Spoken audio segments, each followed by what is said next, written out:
Coincide conmigo dos fechas muy importantes, 1825 y 1830.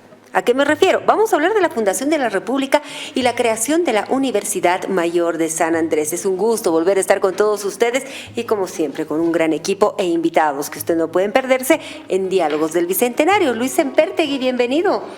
Bienvenido. ¿Soy bienvenido? Siempre, siempre. Pese a que hemos estado hablando mucho tiempo antes de salir al aire, pero realmente es un gusto. María René, la bienvenida es aquí la doctora Esther Aillón. Es un honor tenerla, a nuestra doctora, la directora de la carrera de Historia, una de las carreras emblemáticas de nuestra Universidad de San Andrés. Doctora, ¿ha bailado Cuyahuada? He bailado Cuyahuada, soy de la generación fundadora de la Cuyahuada. La línea fundadora de la Cuyahuada, doctora, Cuyahuada qué de grato. historia. Cuyahuada antigua de historia. Cuyahuada antigua.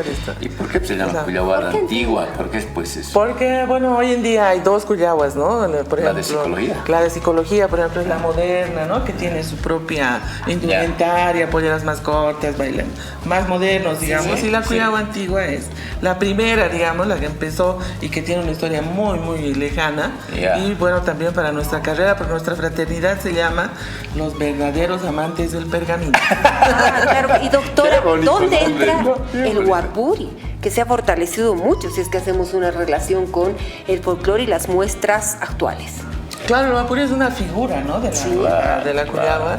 ¿En la antigua o en la moderna? En ambas existe el Guapuri. Ahora están modernizando también, por lo que yo veo. Bastante. La figura del Guapuri, el tema de la cultura es pues dinámica, ¿no? Exacto, Doctora?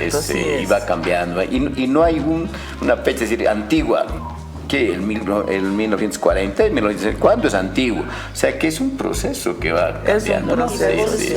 Bueno, pero nosotros queremos, perdón que te interrumpa, nosotros queremos recuperar este año, a ver si lo logramos, una Cuyahuada que ya es antigua ahora porque es de los años 70, que es la Cuyahuada de la nueva ola, no sé si te acuerdas. Claro, la nueva ola. Esa que era con melenas y que se ponían en las espaldas el Che Guevara, Elvis Presley, ¿no ves? Con lentes oscuros. Hay una fotografía de que está el Camilo VI. Exacto, ¿no es cierto? Con los pantalones acampanados. La moda psicodélica, pero en la Cuyahuada. Así van a bailar ahora este año. Así queremos, porque creo que ya está apuntando alguna carrera a ser la ganadora, ¿no? Y tenemos aquí al fundador de la Ultra Universitario, o sea que creo que me quedo callada. Yo folclorista, imagínense quedarme callada en este tema. Bueno, doctora, pero hablaremos de lo que hemos venido. Sí. A lo que venimos. Del tema es que es tan lindo, yo creo que compromiso para un siguiente encuentro, hablar netamente de la nuestras Cuyahuada, danzas, de la del Cuyahuada, Guapuri. y usted esté al medio, pues también un día va a hablar de la entrada universitaria. No, tenemos que hablar, ya está llegando, estamos ya es un valor histórico, ¿no? Porque ¿cuántos años tiene la entrada ya en la...? 30, bueno, hubo un paréntesis, ¿no? Por el tema del COVID, que ya no se hizo, pero teníamos que estar ya por los 38 años, ¿no? Claro, ya tiene 4 décadas. Por si acaso yo he fundado a los 8 años. He querido ver de un año, entonces, la primera 8 por cuánto. 8 por 4. Bueno, querida doctora, a ver, María René, ¿a qué hemos venido? A ver si recuerda la doctora. Hemos venido a hablar de dos eventos muy importantes que han marcado y marcan nuestra Bolivia, ¿no? La fundación de la República en 1825, somos la Universidad del Bicentenario, Diálogos del Bicentenario, y la creación de nuestra poderosa Universidad Mayor de San Andrés. Doctora, ¿en qué contexto? ¿Cómo? A ver, pónganos en contexto. A ver si nos contextualizaremos. De repente la parte de la historia, porque en colegio sabemos, ¿no? El 6 de agosto de 1825 reforzamos, pero aquí está la voz autorizada. ¿Qué debemos saber de esta parte de nuestra historia? Bueno, lo primero que debemos de entender es que hacer unas preguntas interesantes, ¿no? De lo que le viene a la mente. ¿Cómo nace una institución de enseñanza, ¿no? Tan importante que va a ser en este caso, para la ciudad, para el Departamento de La Paz, para Bolivia? ¿Cómo se produce esto, no?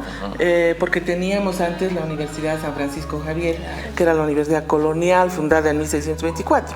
Pero luego viene el proceso de independencia y aparece, digamos, una nueva universidad. Entonces, ¿qué es lo que ha impulsado que haya una nueva universidad? Y hay muchos elementos ahí de contexto, ¿no? Primero, yo quisiera decir que pues, la independencia, que es de 1825, está dentro de un marco, un contexto general mundial, digamos, muy grande, de unos 100 años, entre 1750 y 1850, muchos cambios, ¿no? La revolución industrial, el declive del imperio hispánico, etc.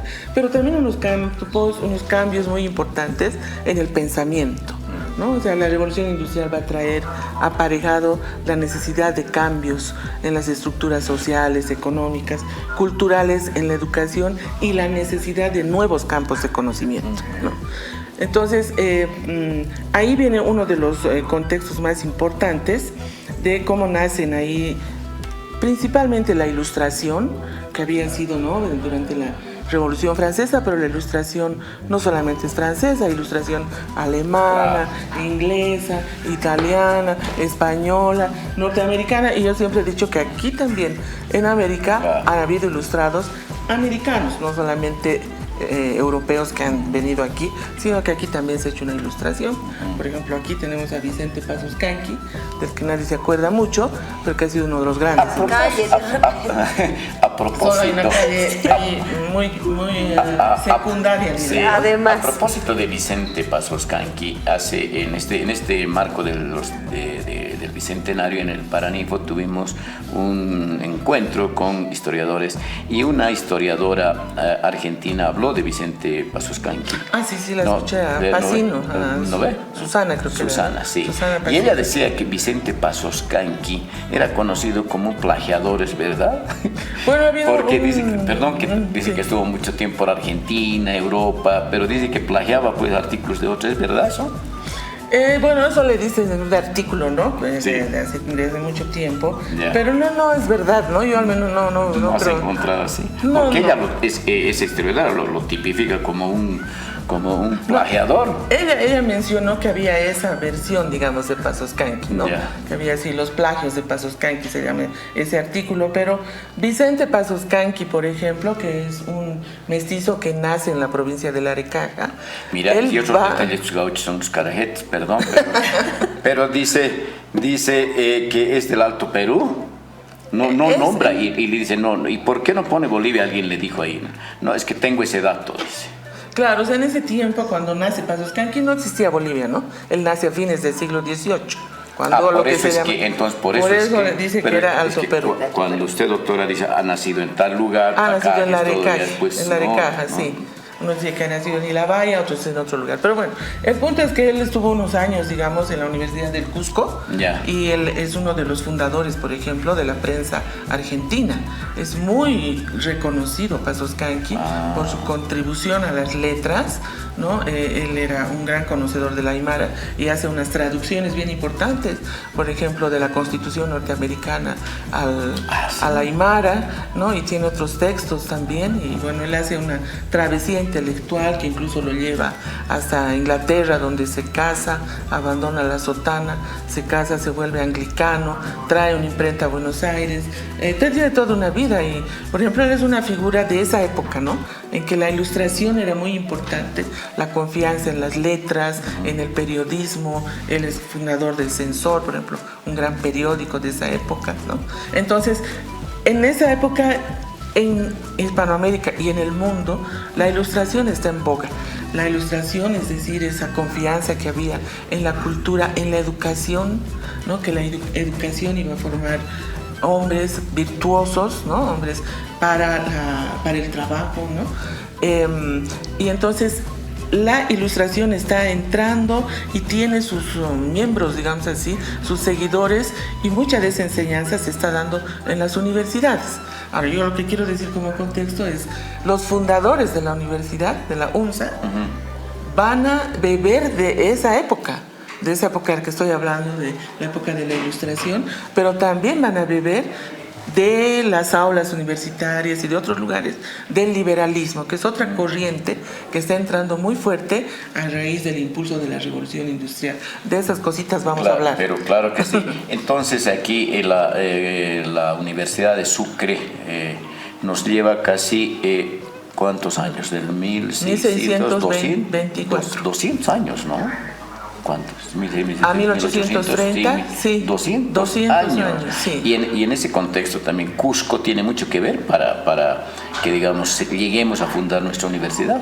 Claro, hay un contexto, digamos, universitario en Hispanoamérica, era un monopolio la educación, ¿no? La corona era la que otorgaba los permisos y por eso es que la Universidad de Chuquisaca es la universidad pontificia, ¿no?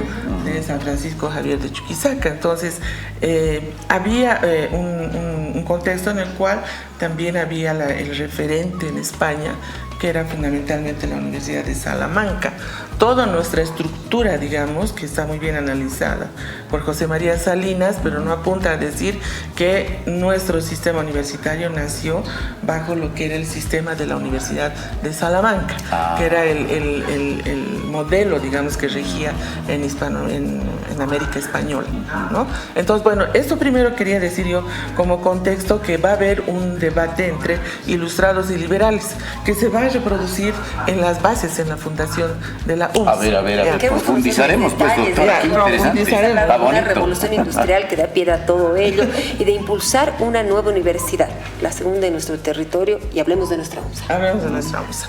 Bueno, primero hay que decir que en las interpretaciones que se han hecho sobre la historia de la UMSA, a veces se ha acentuado mucho que la fundación de la UMSA fue una creación regional, enteramente una aspiración regional, para, digamos así, suplir, incluso reemplazar lo que había sido la Universidad San Francisco Javier de Chuquisaca, ¿no? Pero yo creo que no es una visión correcta, digamos, aunque sí La Paz tenía una aspiración, como también Cochabamba la va a tener, porque no olvidemos que 2 años después de la creación, claro, nace la San Simón, ¿no? Entonces, La Paz sí tenía una aspiración, para tener un centro de formación universitaria. ¿Por qué? Claro. ¿Por qué habríamos de hablar de esto, digamos? Porque La Paz era un centro importante. La Paz era un centro importante que estaba ya proyectándose hacia el siglo XIX con mayor población, ¿no? Con ingresos al fisco que eran los más importantes dentro de lo que iba a ser Bolivia, y ya en los primeros años tenía una sociedad comercial muy importante, tenía una élite bien estructurada. ¿Y qué hacían las élites, digamos, para querer, los que querían educar a sus hijos, si no había en La Paz? Lo que había en La Paz eran los colegios, ¿no? El seminario, San Jerónimo, lugares donde podían obtener lo que hoy día consideraríamos un bachillerato, digamos, pero si querían aspirar a más, tenían que salir de la ciudad.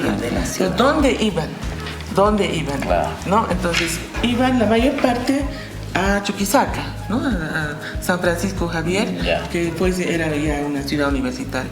Otros, los que tenían un poco más de recursos, se iban a Córdoba, donde estaba el Colegio de Montserrat, que era muy apreciado.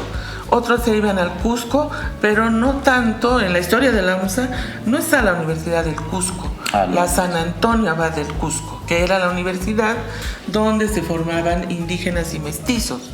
O sea, por la ley de la América Española, habían universidades para criollos y españoles y habían universidades para indígenas y mestizos. La Universidad San Antonio Abad del Cusco, por ejemplo, ahí se formó Tupac Amaru, ¿no? Porque él era cacique indígena, tenía linaje, y ahí aprendió, pues, como dije en otra oportunidad, perfectamente se conversaba en latín, Tupac Amaru, ¿no? Porque era una de las materias que allí llevaban. Claro. Entonces la otra opción era el Colegio San Bernardo del Cusco, que ahí sí iba la élite, ¿no? Y los que tenían más recursos los mandaban a sus hijos a España. Podía ser a Madrid, ¿no? Entonces era complicado, ¿no? Dónde ir a estudiar, etcétera. Era lo más cercano, sí o sí, era Chuquisaca, como vamos a ver, era importante. Pero La Paz sí aspira. Aspira como en 3 oportunidades antes de la creación de Bolivia. A ver. Aspira a fines del siglo XVIII, mandan al fiscal de la audiencia los vecinos de la ciudad y piden una universidad para La Paz. El fiscal de la audiencia les responde al vecindario y les dice no va. ¿Qué año más o menos es? Más o menos a 1770, 1780, sí. Ya al final, ¿no? Entonces les dicen no va, ¿por qué? Porque ya hay una universidad, ¿para qué queremos 2 en un territorio donde lo más importante es el trabajo, los artesanos, la agricultura, ¿no? La fisiocracia que estaba de moda en esa época donde la agricultura y la tierra eran el mayor motor de riqueza.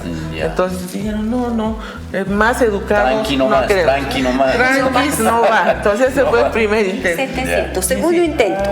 El segundo intento fue, que no fue un intento, y por eso es importante mencionar el contexto, fue durante lo que se conoce como el trienio liberal, que es entre 1820 y 1823, cuando en la misma España se da un segundo momento de aplicación de la Constitución de Cádiz. Es un momento liberal durante la guerra de la independencia. Y la Constitución de Cádiz señala que en todos los lugares donde se pueda se deben abrir universidades, porque el liberalismo abre las puertas, ¿no?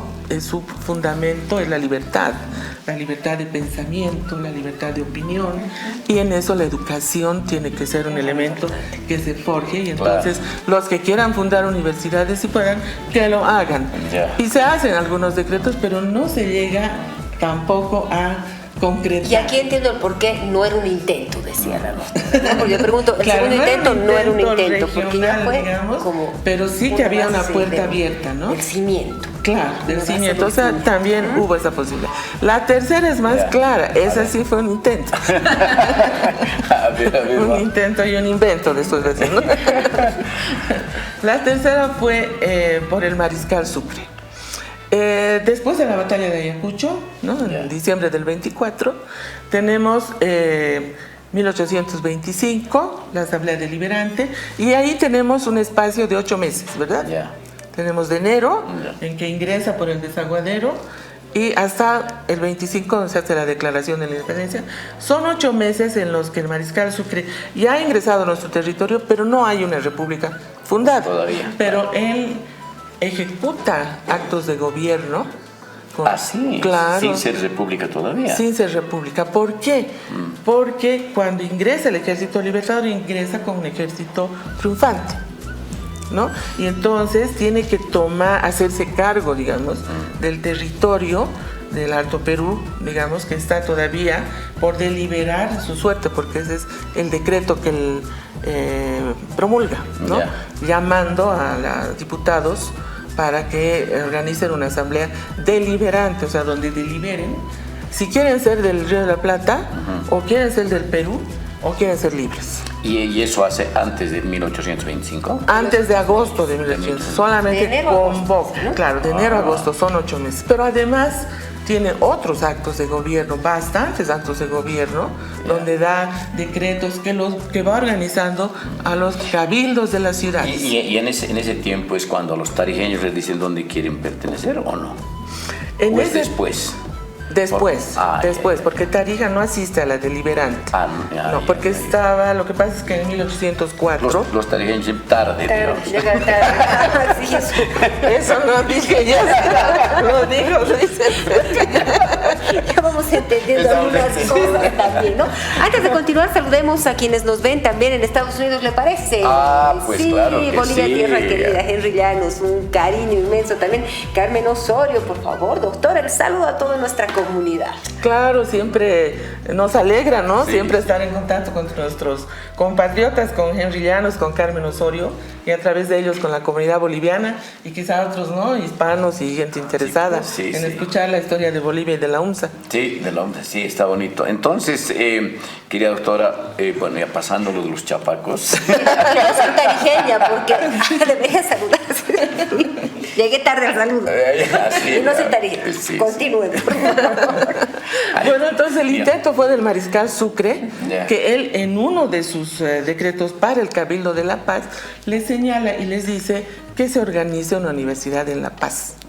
O sea, él autoriza que se organice una universidad en La Paz. Sucre es el promotor, promueve, digamos. Sí, pero ¿por qué? Sí, él promueve y abiertamente dice, ¿por qué? Porque el Sucre también era liberal, ¿no? Querían, digamos, romper ese monopolio que había tenido la iglesia sobre la educación, y que después Sucre va a hacer una reforma eclesiástica fulminante, digamos, para la iglesia, ¿no? Ya en el gobierno, digamos, ¿no? A partir de 1825. Es bonito el tema, tenemos que hablar esto de la iglesia y lo hablar de la político en la iglesia. educación. Sí, ¿no? Normas sí, sí. eclesiásticas. Claro que En esa sí, época. claro que sí. Se cambia Entonces, por una iglesia. ahí es donde La Paz sí aspira a tener una universidad. Se ve en todos estos, en este panorama que sí como región, digamos, sí aspiraba a tener una universidad, pero aspira también porque va a poder en ese aire, digamos, de apertura, se va a poder implementar nuevos campos de conocimiento que los necesitaba la sociedad y que se necesitaba para tener poder comprender una nueva época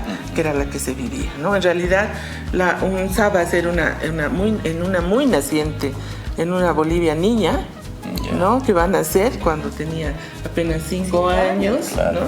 Y eso viene porque hay una época que se está arrastrando, digamos, todos estos cambios. Entonces, para la creación de nuestra universidad, agarra la posta el Tata Santa Cruz de Sucre, más o menos. Sí. Así podríamos entender. Más o menos porque primero hay que entender la reforma educativa de Sucre, ¿no? O sea que ya Sucre trae esta idea de la reforma educativa, esos detalles.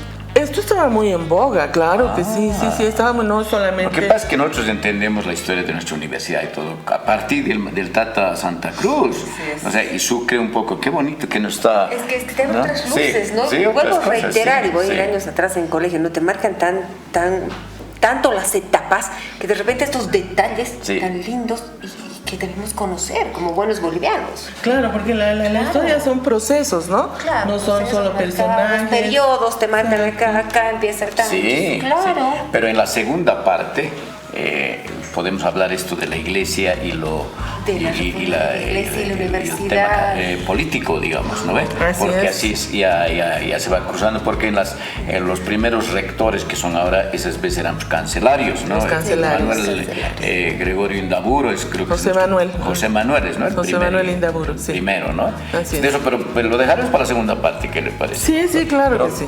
esta parte ya cerraremos con el tema de Sucre, qué interesante. Sí. Claro, hay un libro muy lindo, ¿no? Que es el libro que hizo William Rostrom, que es El Mariscal Sucre en Bolivia, Ya. que es parte de la biblioteca del Bicentenario, ¿no? Ajá. Entonces a él ha dejado, porque se fue hace como 3 años, él ha dejado uno de los libros clásicos, digamos, para entender toda esta época del Mariscal Sucre, ¿no? Y él justamente habla de que Sucre recibe un país con las arcas vacías, ¿no? Más o menos como va a pasar ahora. Claro, después de 15 años de guerra y todo eso. Después de 2 infantes se repite la historia. Decía que pasamos Yo en no la sé, la moda, ¿no? doctora ha Que se dicho, repetía la doctora moda ha dicho. otra vez. Con las derechas para las ideas. Bueno, entonces Un Sucre país le- con las arcas vacías. Un país Eso con las me arcas llama la vacías, atención. sí. Y usted hace referencia a una Bolivia niña que nace en todo eso. ¿Cómo podemos ir nosotros aterrizando para conocer más de nuestra historia en ese contexto? Claro, porque lo que él necesitaba era hacer una reforma social grande que entonces lo que él quería era generar, digamos, unas nuevas generaciones de ciudadanos, porque ya se hablaba de ciudadanía, ¿no? Ciudadanos educados, todavía con un poquito de eso de la ilustración, de que esa era la forma, por eso decía la ilustración, la iluminación, pensamiento, ¿no? Un pensamiento nuevo.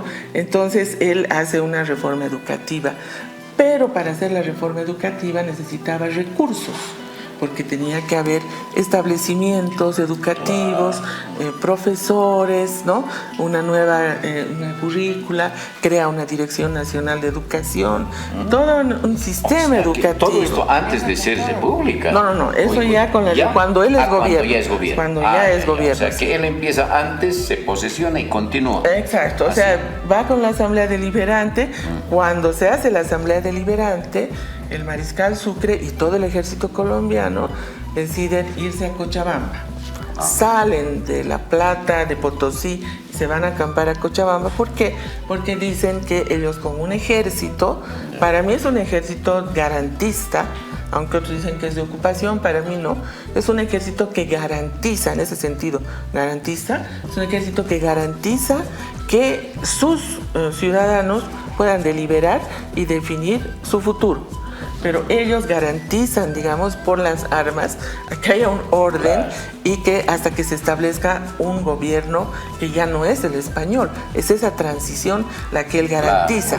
Doctora, ¿tiene tiempo unas 2 horas para seguir hablando de esto? Unos 2 días. Unos 2 días. Unos 2 días. Bueno, iremos a la segunda parte, pero le diremos a Henry y a Carmen que estamos hablando pues de temas del Bicentenario, la fundación de la República, la fundación de nuestra Universidad Mayor de San Andrés, y como habíamos planificado pues con expertos de nuestra universidad y tenemos ahora el privilegio de tenerla pues a nuestra querida doctora Esther Ayllón, directora de Historia, así que nos vemos en la segunda parte.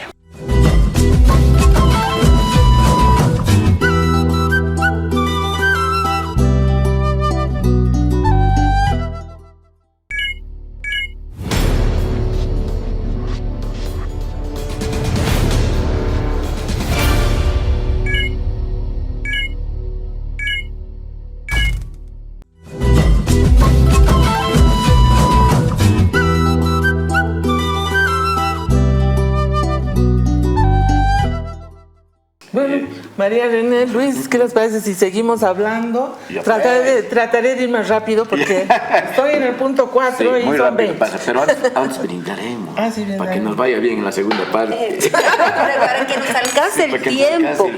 Porque pasa Y hay que correr, porque estamos en el punto 5 y son 20 los que trajo en chanchullo, doctora. Sigamos, nos hemos quedado en un punto bastante interesante. Sí, para hacer la transición hacia nuestro fundador, ¿no? Hacia el Mariscal Santa Cruz, solamente quisiera apuntar una cosita, ¿no? Y es que, como decíamos, el Mariscal Sucre hace una reforma educativa que consiste en apoyarse o expropiar los bienes y capitales, los bienes muebles, inmuebles de la Iglesia, para que el Estado los tome y se pueda llevar a cabo la reforma educativa. En esta reforma educativa, y para decirlo brevemente, va a crear los colegios nacionales, que van a ser la base, digamos, y instituciones de gran prestigio que duran hasta hoy. Específicamente, y crea en toda Bolivia, excepto en Santa Cruz, pero en La Paz crea el Colegio San Simón de Ayacucho. El Colegio Nacional San Simón de Ayacucho. Claro, de los negritos de Ayacucho. De donde estudió Franz Tamayo. Exacto, estudiaron varios presidentes de la República. Una institución sumamente prestigiosa. Y los colegios que funda Sucre, ¿no? El Pichincha, ¿no? El colegio el Junín en Sucre, el colegio Bolívar en Oruro, ¿no? El colegio Sucre en Cochabamba. Que eran los más cotizados, Los más cotizados, esos son creación de Sucre. Y eso una educación académica de lujo, de primera, sino también una posición y formación integral muy fuerte de sus estudiantes. Muy fuerte, exactamente. Entonces, esa reforma educativa es importante como antecedente por 2 cosas para la creación de la universidad, de la UNSA. Uno, porque se crea una institución que va a ser también pilar para la creación de la UNSA, que es el Colegio San Simón de Ayacucho. Y segundo, porque va a quedar, digamos, ese edificio y porque Sucre ha hecho una reforma educativa contra la Iglesia Católica. Le ha quitado todos sus recursos y ha puesto a la Iglesia supeditada al Estado. Esa es la reforma. Ahí es el corte. Es un corte. Y es el primer intento, y en América Latina es uno de los primeros, en el proceso de separación de la Iglesia y el Estado. O sea, digamos que los predios del Colegio San Simón de Ayacucho, que está aquí en la ciudad de La Paz, era de los Tatacuras. Claro, porque está al lado de una iglesia, ¿no? Es la Santo Domingo, ¿no? Sí, de los dominicos. Y todo eso, ese predio donde está San Simón de Ayacucho, tiene esa estructura. Pues, claro. Y todos los colegios. Muy cerca de las El Junín en Sucre también. Claro, sí, al frente. Correcto. Sí. Muy bien. Entonces, ya vamos entendiendo. ¿Están entendiendo? Examen, ¿Están entendiendo? ¿Qué dije? Doctor, está bien. Estamos aprendiendo. aprendiendo, no nos riña, pues. Una iglesia da la vuelta revertida ya el Estado sobre la misma y nace nuestra UNSA. No, sí. Todavía. Estamos en el Mariscal Sucre.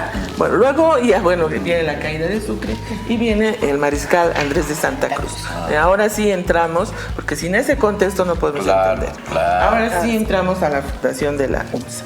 Entonces, la fundación de la UNSA es parte del proyecto educativo del Mariscal Santa Cruz, ¿no? Santa Cruz bebe, como decía, de las dos fuentes, tanto de los ilustrados como de los liberales. Pero Santa Cruz no era el Mariscal Sucre, cada uno tenía su propio proyecto y Santa Cruz tiene su propio proyecto. Entonces, lo primero que vamos a ver con Santa Cruz es que él va a elegir otro camino del Estado con la Iglesia. Santa Cruz elige el camino de, más bien, tomar a la Iglesia como un actor muy importante de la construcción nacional. Él se reconcilia con la Iglesia Católica, le da recursos del Estado, pone a miembros de la Iglesia en funciones de gobierno. Les quita y después un poquito que también. Claro, Sucre hace una reforma liberal muy drástica, muy liberal, dura, digamos, ¿no? Que realmente fascina en la historiografía latinoamericana cómo fue ese primer intento tan temprano, porque se han producido hasta guerras en América Latina por la separación de la Iglesia y el Estado, pero más tarde, en la segunda mitad del siglo XIX. Claro, nuestro experimento liberal es bien súper temprano, pero Santa Cruz viene y hace el Sanasá. Sí, hace el Sanasá, la reconciliación, y por eso es que él va a empezar a buscar, digamos, y a atender también esa aspiración de la paz que no era nueva, ¿no? A ver con quiénes podía llevar adelante su proyecto educativo de atender aquello de una universidad para la paz. Por eso es que va a elegir continuar. Él retoma el proyecto y retoma, digamos así, el contexto de que sí, la universidad era un momento de crear otras universidades, ¿no? Entonces, por eso es que él va a ver quiénes pueden ayudarme, ¿no?, a llevar a cabo este proyecto. Y por eso es que él pone los ojos en José Manuel Indaburo. Porque él era un hombre de la Iglesia. José Manuel Indaburo era uno de los más connotados miembros de la Iglesia Católica. Había dirigido el cabildo secular, el cabildo eclesiástico de la catedral, era muy conocido, tenía una formación universitaria, pero además él sí que era ilustrado, no era para nada liberal. Indaburo era un ilustrado que siempre había participado y así había sido muy activo en hacer escuelas para las niñas, en hacer escuelas para los niños, escuelas que estaban bajo la Iglesia, ¿no? Pero siempre la educación para él había sido la forma, o por ejemplo crear, porque se llamaban los beateríos para las mujeres, que eran lugares... Debería seguir, ¿no?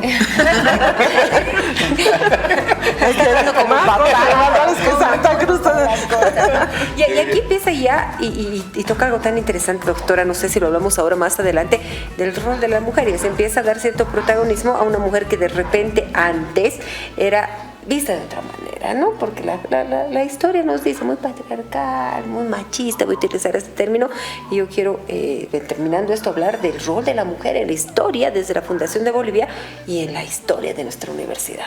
Claro, porque además aquí mayoría gana, mire, 1, 2, 3, adentro Dani, 4, estamos las mujeres, viva las mujeres ahora.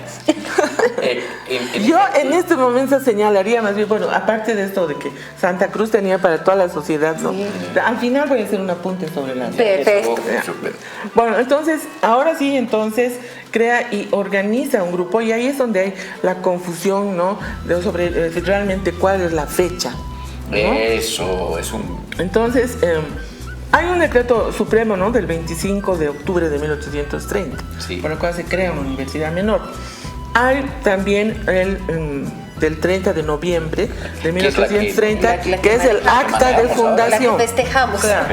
El decreto, digamos, es una libre. Es como la autorización oficial del Estado de que se cree la universidad. Pero el acta de fundación es del 30 de noviembre. O sea, El que acta esa es Acta de fundación. es la de verdad, digamos. Exactamente. O sea, porque algunos El usan decreto pues es el desde el 25 de octubre. que alguna vez algunas autoridades de nuestra universidad han festejado, han hecho relevancia al 25 de octubre. Y eso que ha hecho, confundir un poco en el tema de la historia, ¿no? Yo creo que es bueno en tiempos, más que usted, querida doctora, manejar una sola fecha, ¿no? 30 de noviembre ya, Claro. y todo está bien para los investigadores, pero... Sí, porque hay muchos momentos como que también hay otra fecha también, hay 4 fechas. Peor. Esa la de 4 días libres. 4 días con el 30 de noviembre. 4 días libres van a ser. Bueno, ya Por eso los 4 días libres, ¿no? Para usted. No, volveremos. El 25 de noviembre es el decreto que autoriza, Decreto digamos. que O sea, hay como una autorización 25 de oficial, octubre. 25 de octubre.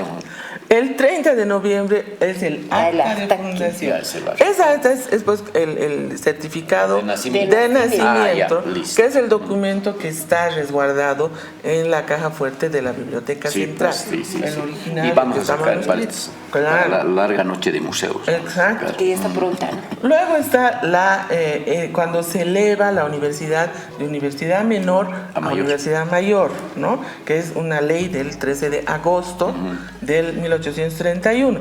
Y luego está 1832, ¿no? Está el primer estatuto orgánico de la UMS.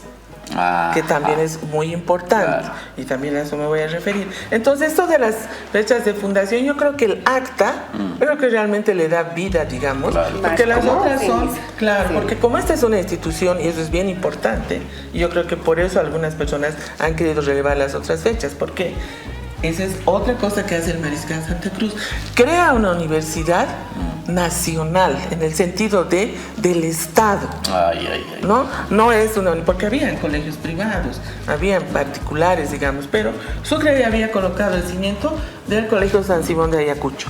Y él crea el otro cimiento sobre el Colegio San Simón de Ayacucho, que es una universidad nacional, que depende del Estado. O sea, está actuando con la iglesia, pero está diciendo, pero el Estado tiene su universidad, Claro. que es muy diferente de lo que era la Universidad San Francisco Javier, que era, ¿no es cierto?, dentro del Imperio Hispánico y con permiso de la Iglesia, ¿no? Entonces, hay un juego, ¿no? Hay un juego interesante, ideológico, político, ¿no? Que Santa Cruz es muy inteligente. Porque me parece, Sucre, bueno, en su momento también, hablando a cada uno dándole su lugar. Para que no se enoje. Para que no se enoje, Para por que favor, no no queremos me jale la pata. resentimientos de ninguno. Entonces, Los Santa tataranietos Cruz ahí. lo que hace es munirse además de un equipo, ¿no? Que es lo que hacen los buenos gobernantes, munirse de un buen equipo que le da luces, digamos, ¿no? Para poder establecer hacia dónde hay que ir. Claro. Y claro que están ahí, por ejemplo, dentro del ámbito legislativo, ¿no? Está Casimiro Lañeta, está Mariano Enrique Calvo, que después fue vicepresidente de Santa Cruz, ¿no? Está José Manuel Loza, que es uno de nuestros fundadores, un gran ilustrado. Claro. Hay que hacerle un monumento a José Manuel Loza. Bueno, Bien, vamos a anotar. Anota, María René, anota. José Manuel Loza, ¿no? José Manuel Loza. Eso. Entonces, Monumento. no sé Monumento. si podemos pasar a ver, Monumento. para que no nos gane el tiempo, Sí, Ya. adelante. a hablar algo de los fundadores. Eso, a ver, Los vamos. fundadores. Los fundadores, que son los que suscriben el acta, entonces, que son 10. No son 10, Ya. que había que hacer también una galería para tenerlos De los fundadores. presentes. y Galería. tener- Anote, María René. Galería, Anote, porque anote. aquí está. Si no me equivoco, esta es el acta. Es el acta, es el Ah, yo acta. la tengo, para que me Es el acta. Es un documento bien publicado, Sí, está y hay que- publicado, lo hemos publicado pero bastante. privilegio de los que puedan verlo y hay compromiso de nuestras autoridades de poderlo Creo que está en la página web de la mostrar, UNSA, ¿no? Está- pero está vivo, también. verlo, En vivo, claro, para la noche de los por favor, museos. tuve la suerte, Sí, ¿no? pues La está gente- en la caja fuerte de la Exactamente, biblioteca. de la biblioteca. En ciertas ocasiones especiales, además es bien bonito ese acto, pues Claro. lo voy a sacar del contexto, pero tienen que ir como 3 personas, en fin, de jurídicas Pero, por y todo, porque se supuesto, trata de... tiene que ser con una acta, ver quiénes van a sacar, quiénes van a abrir. Eso Claro, es lindo. explicaba en su momento. Pero vamos, sí, Claro, la tiene que, son esos 10 tiene querida, que ¿no? seguir todo el Es que protocolo me gusta de lo que nos desviamos del tema y hablamos de tantas cosas. Es que es tan apasionante que se va desviando. Eso, y viene Yo lo que tengo que decíamos la jalarles anterior por vez, ¿no? La tecnología nos ayuda a esto, pero imagínense Claro. ver este documento en físico, hasta el mismo aroma que tiene este tipo de documentos, ¿no? Te llevan ya, de hecho, en segundos a vivir y recordar lo que estamos hablando. Así es. Bueno, entonces tenemos a la cabeza a José Manuel Indaburo, que ya he dicho que es una gran personalidad ilustrada, El primer, miembro de la el iglesia, primer cancelario. que eres el primer cancelario y es cancelario por una década, hasta Vallivian. O sea, Santa Cruz fue, y Indaburo también fue muy consecuente, diríamos hoy en día, con el proyecto, y yo le voy a ayudar y ahí estoy. De Una consolidar década. la educación superior, Consolidamos digamos, la ¿no? educación superior, Claro, así es. José Manuel Indaburo, junto con Crispín Díez de Medina, que es otro de los fundadores, son los únicos que no fueron a la Universidad de Chuquisaca. Ah, sí. Sí, ¿Y de ellos dónde es? estudiaron en Córdoba, uno, Ahí estamos y el otro en entendiendo el la primera curso. parte, Ahí ¿verdad? estamos entendiendo Claro, el contexto, ¿no? ¿no? Claro. Entonces, ellos son tanto Indaburo como Crispín Díez de Medina. ¿Por qué salen? Porque eran de familia prominente de La Paz. Ahí. Los Díez de Medina eran eran los propietarios, la familia Díez de Medina, particularmente Tadeo Díez de Medina, los dueños de lo que es ahora el Museo Nacional de Arte. Ah, Esa casita. Eran pudientes, eran de tener. Solo esa casita tenían. Sí, Esa casa Solo bien casa. chiquita. sí. Tenían esa casa, Ya. tenían otras casas de comercio en la ciudad, tenían decenas de haciendas, especialmente de coca, eran potentados. Los hijos de Tadeo Díez de Medina, ellos sí estudiaron en España, ¿no? Y volvieron luego y se dedicaron al comercio, ¿no? Porque eran comerciantes, o sea, que esta universidad también estuvo fundada por esa generación de la independencia, que es la generación bisagra, que vive y se ha formado, ha nacido en el antiguo régimen, ha atravesado la independencia, se ha formado en esos tumultos, digamos, y ha creado, ¿no? Ha creado Bolivia y han creado esta institución como un cimiento, ¿no? de la paz y del país también, ¿no? Bueno, entonces hay 3 que son de la iglesia, que están en la cabeza, diríamos, del grupo de los 10 fundadores, que son Indaburo, José Manuel Loza. Y José también Manuel Loza también Juan está de la ligado a la Cruz iglesia, Cisneros. ¿es también? También. ¿O es civil? No, también está relacionado con la iglesia, y él sí que es un gran, como decía, un gran ilustrado, ¿no? Él se ha formado en San Francisco Javier de Chuquisaca. Bueno, todos, aparte de los que he mencionado, han ido por San Francisco Javier de Chuquisaca.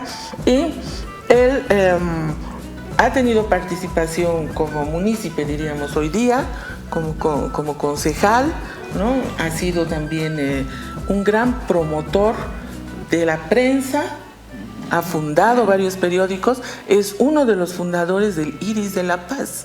El Iris de la Paz fue el gran periódico del Mariscal Santa Cruz. Es un gran periódico, el Iris de la Paz, y él no solamente que lo funda, sino que es uno de los que contribuye permanentemente al contenido del Iris de la Paz.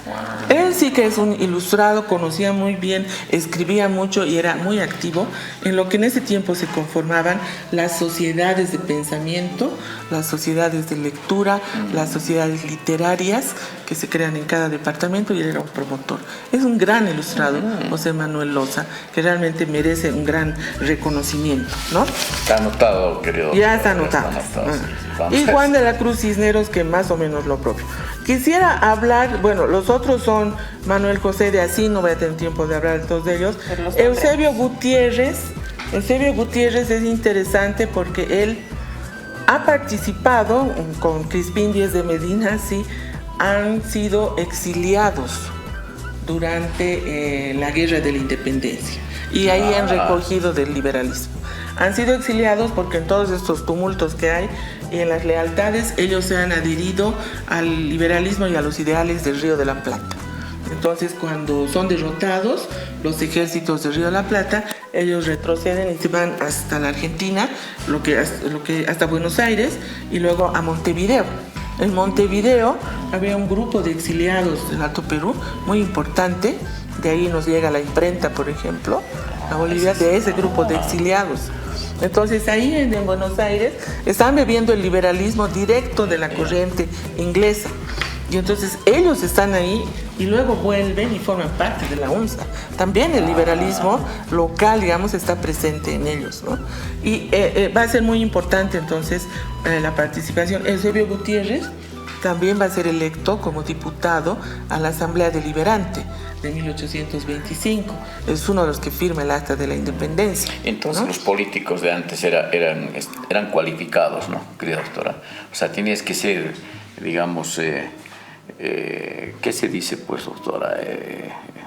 No sé, que tenían que haber un currículum, digamos, como para poder optar para ser diputado, para ser, no sé, meritocracia, ¿no? La meritocracia, ¿no? Así claro. Debería ser ahora, ¿no, doctora?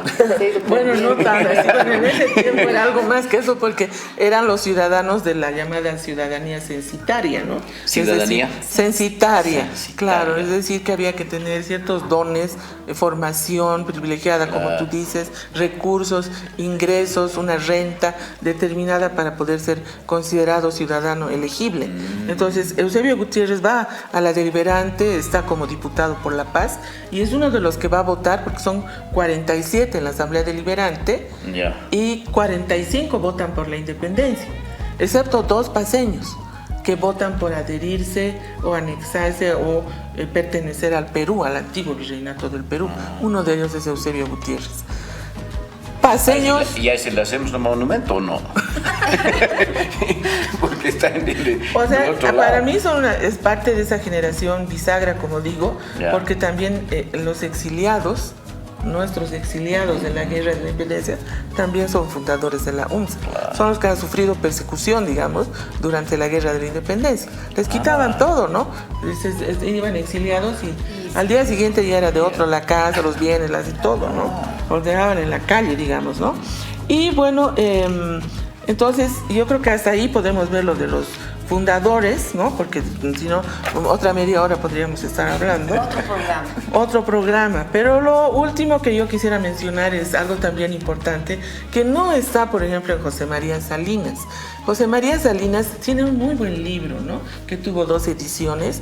La segunda creo que todavía no, o sea, no se logró. Estuve viendo en la biblioteca que hay una que no está, que estaba como en bruto nomás todavía. Sí, ¿verdad sí. esto? No. Yo tengo las 2 ediciones. ¿Las 2? Sí, las 2 ediciones. O una es en 2 volúmenes.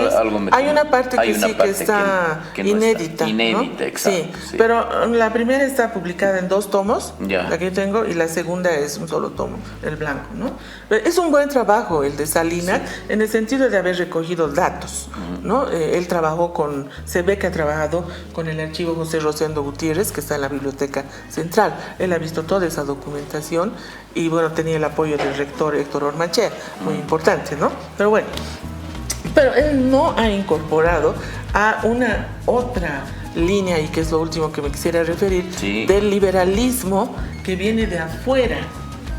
Es decir, como había mencionado, de estos España, que también atraviesa su propia guerra de independencia, entre 1820 y 1823 tiene el trienio liberal, que empieza con un levantamiento militar del coronel Rafael de Riego, que tenía que traer, comandar la Armada Española, llevando nuevos refuerzos militares para aplacar las guerras de independencia acá.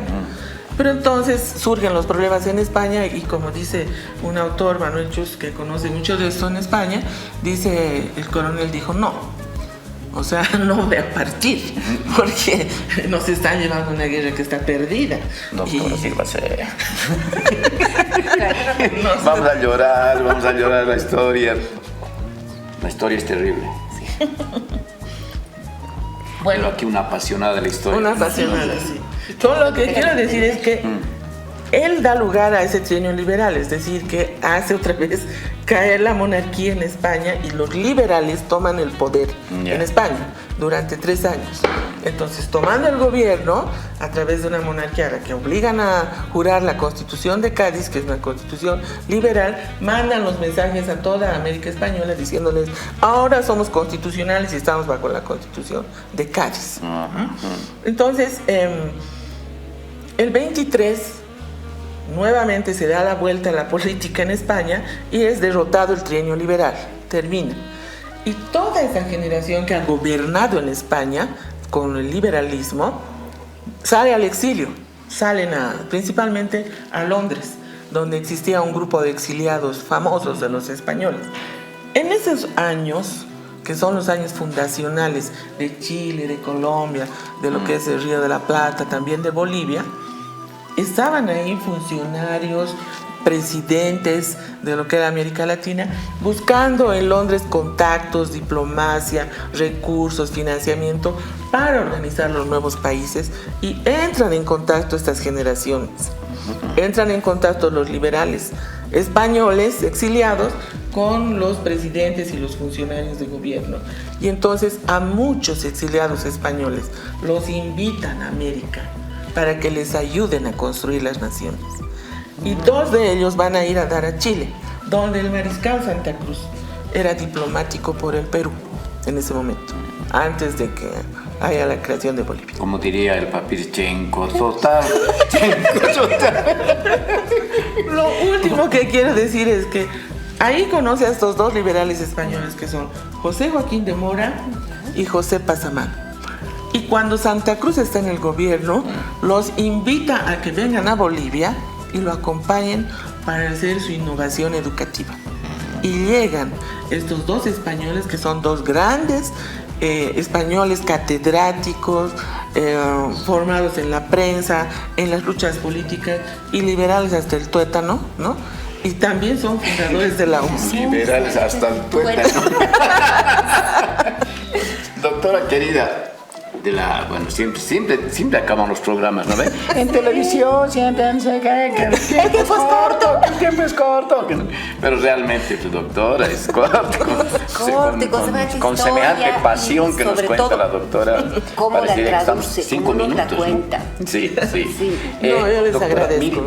Mil gracias. Y merece un otro segunda parte. No, una segunda parte, porque nos hemos quedado sin hablar del rol de la mujer en todo esto, pero yo no sé si voy a hacer renegar aquí a Luchito, pero antes de eso, me encanta este tipo de conversaciones cuando también se habla mucho de la participación de la prensa. Sí, pues lindo. Y en todo. No, Alguna vez alguien me dijo, en las novelas y en las películas, si no hay periodista en medio, no es una buena no es una producción. buena Y no había sido solo en las novelas, en aquí la también. Historia también. ¡Viva los periodistas! Ya, diles pues a Henry Llanos, Henry. Carmen Osorio, Claro. Bolivia, tierra linda, qué lindo no poder estar con ustedes también. Gracias a este tipo de espacios, y espero ustedes también se hayan quedado con ese gustito de querer tener una segunda parte de esta conversación, Doctora. No, muchísimas gracias al canal universitario, ¿no? A ustedes, Luis, también a ti, María René, ¿no? Y bueno, siempre saludar a nuestros amigos en Estados Unidos, a Henry y a Carmen, un gusto siempre verlos, ¿no? Sí, Henry, Carmen, hasta la próxima semana. Chao, querida doctora. Gracias, doctora. Mil gracias.